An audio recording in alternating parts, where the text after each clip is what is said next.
Bismillahirrahmanirrahim. Assalamualaikum warahmatullahi wabarakatuh. Alhamdulillahilladzi an'ama alaina bi ni'matil iman wal islam. Asyhadu an la ilaha illallah wa asyhadu anna Muhammadan abduhu wa rasuluh. Allahumma shalli ala Muhammad wa ala ali Muhammad. Asbahna ala fitratil Islam wa kalimati ikhlas wa ala dini nabiyina Muhammad sallallahu alaihi wasallam wa ala millati abina Ibrahim hanifa wa makana minal musyrikin. Ikhwati fillah, sahabat kafah dimanapun anda berada, selaku insan yang beriman dan bertakwa kepada Allah, marilah kita selalu senantiasa untuk memanjatkan puja dan puji syukur atas kehadirat Allah Subhanahu wa Ta'ala, karena sampai saat ini kita semuanya masih mendapatkan kenikmatan sehingga kita dapat beraktivitas di dalam kehidupan ini.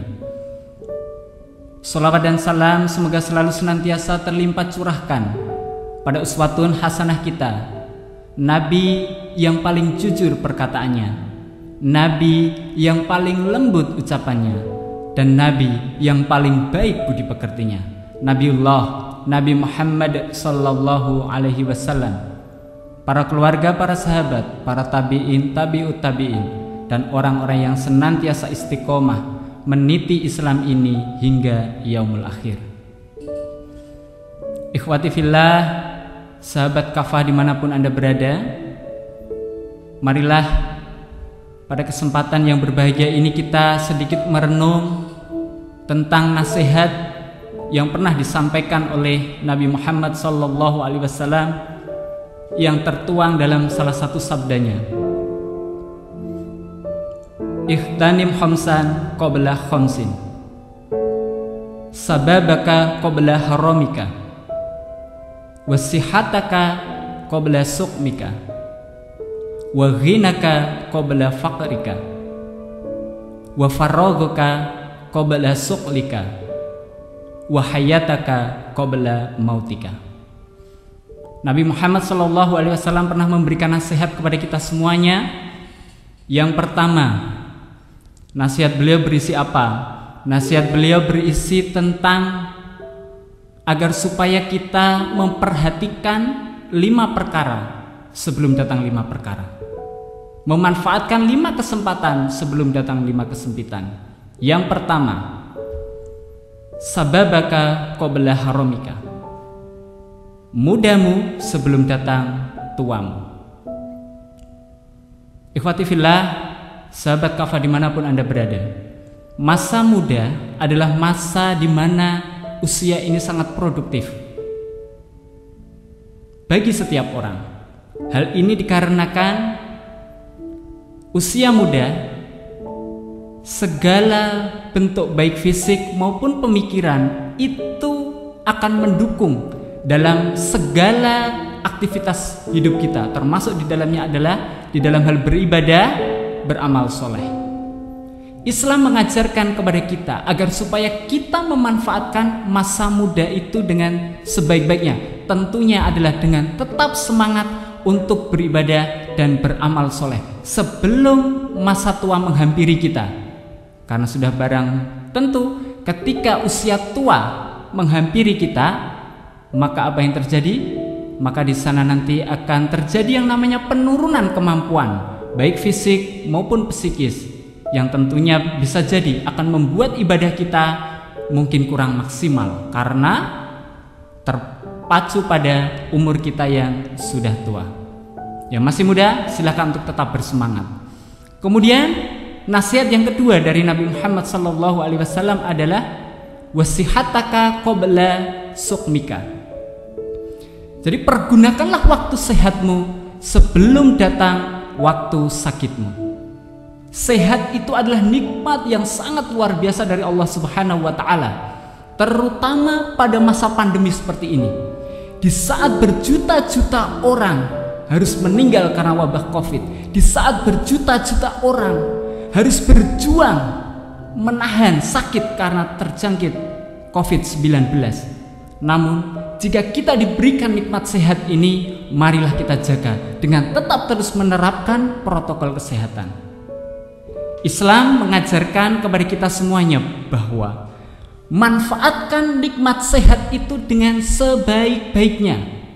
Kita maksimalkan ibadah kita, kita pergunakan untuk beramal soleh, kita gunakan untuk beraktivitas yang positif.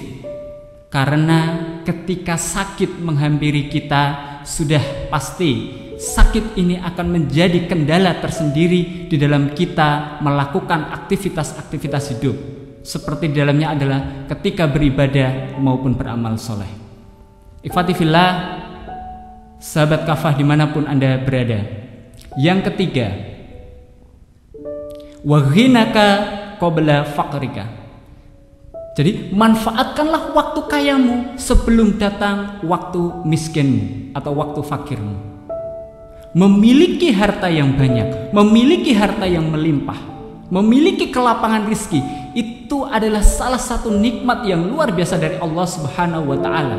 Sekali lagi, apalagi pada masa pandemi seperti ini, di saat orang kesulitan di dalam mencari kebutuhan hidup, di saat orang merasa sulit di dalam melangsungkan hidupnya, namun ketika kita itu diberikan harta yang banyak, mungkin kelapangan rizki, maka gunakan harta tersebut dengan sebaik-baiknya. Gunakan harta tersebut di jalan Allah. Kita yakin bahwa harta yang kita miliki bukan sepenuhnya milik kita, akan tetapi ada hak untuk orang lain. Islam mengajarkan kepada kita agar supaya harta yang kita miliki itu kita gunakan di jalan Allah. Ada harta yang kita gunakan untuk sedekah, ada harta yang kita gunakan untuk berinfak, untuk beramal soleh dan lain sebagainya, untuk menyantuni fakir miskin dan yang lain sebagainya.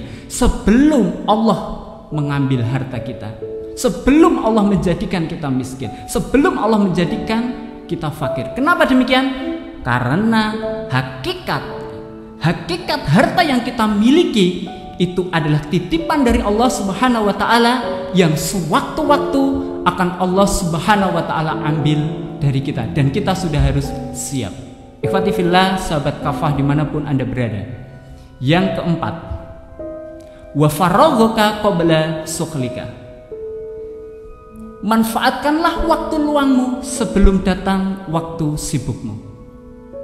Islam sangat menghargai waktu. Saking berharganya waktu, Allah bersumpah di dalam salah satu firman-Nya, wal asr, dan demi waktu. Waktu itu terus berputar. Islam mengajarkan kepada kita bahwa ketika hidup ini tentu kita akan disibukkan dengan aktivitas-aktivitas dunia yang barangkali itu bisa melupakan kita kepada Allah. Akan tetapi kita harus ingat bahwa kita itu adalah hamba Allah dan kita harus ingat kepada Allah. Maka dari itu, ketika kita memiliki waktu yang longgar, ketika kita memiliki waktu yang senggang, maka manfaatkan waktu tersebut untuk kegiatan-kegiatan yang positif, untuk beribadah, untuk beramal soleh, untuk mendekatkan diri kepada Allah. Dan pesan saya adalah jangan menunda-nunda untuk beribadah, jangan menunda-nunda untuk beramal soleh. Kenapa demikian? Karena kita tidak akan pernah tahu apa yang terjadi di kemudian hari. Bisa jadi kita akan kembali disibukkan oleh hal-hal yang berbau keduniaan. Maka dari itu, manfaatkan waktu dengan sebaik-baiknya. Kemudian yang kelima, yang terakhir, ikhwati fillah sahabat kafah dimanapun Anda berada, nasihat dari Nabi Muhammad SAW yang terakhir adalah wahayataka qabla mautika. Dan manfaatkanlah waktu hidupmu sebelum datang matimu. Kematian adalah sesuatu yang pasti terjadi pada setiap makhluk yang ada di bumi ini, tidak terkecuali kepada manusia. Kematian tidak akan mengenal yang namanya usia. Kematian tidak akan mengenal yang namanya waktu. Kematian tidak akan mengenal yang namanya tempat. Dan yang pasti, kematian itu akan selalu mengintai kita. Maka dari itu, Islam kembali mengajarkan kepada umatnya agar supaya kita bisa memanfaatkan kesempatan hidup ini dengan sebaik-baiknya. Kita totalitas di dalam beribadah, totalitas di dalam beramal soleh, totalitas untuk mencari ridho Allah Subhanahu wa ta'ala. Kenapa demikian? Karena ketika kematian itu sudah mendatangi kita, maka kematian itu tidak akan bisa ditangguhkan, tidak akan bisa diajukan, dan tidak akan bisa dimundurkan walaupun sebentar. Ikhwati fillah, sahabat kafah dimanapun Anda berada, demikian 5 nasihat yang pernah disampaikan oleh Nabi Muhammad SAW melalui sabdanya. Dan kita tentunya terus berdoa, mudah-mudahan Allah Subhanahu wa ta'ala selalu senantiasa menguatkan keimanan dan keislaman kita, dan Allah Subhanahu wa ta'ala mudah-mudahan memberikan kekuatan kepada kita agar kita bisa melaksanakan, agar kita bisa menjalankan apa yang pernah dinasihatkan oleh Nabi Muhammad sallallahu alaihi wasallam. Demikian, mohon maaf ada salah kata. Wal afu minkum. Assalamualaikum warahmatullahi wabarakatuh.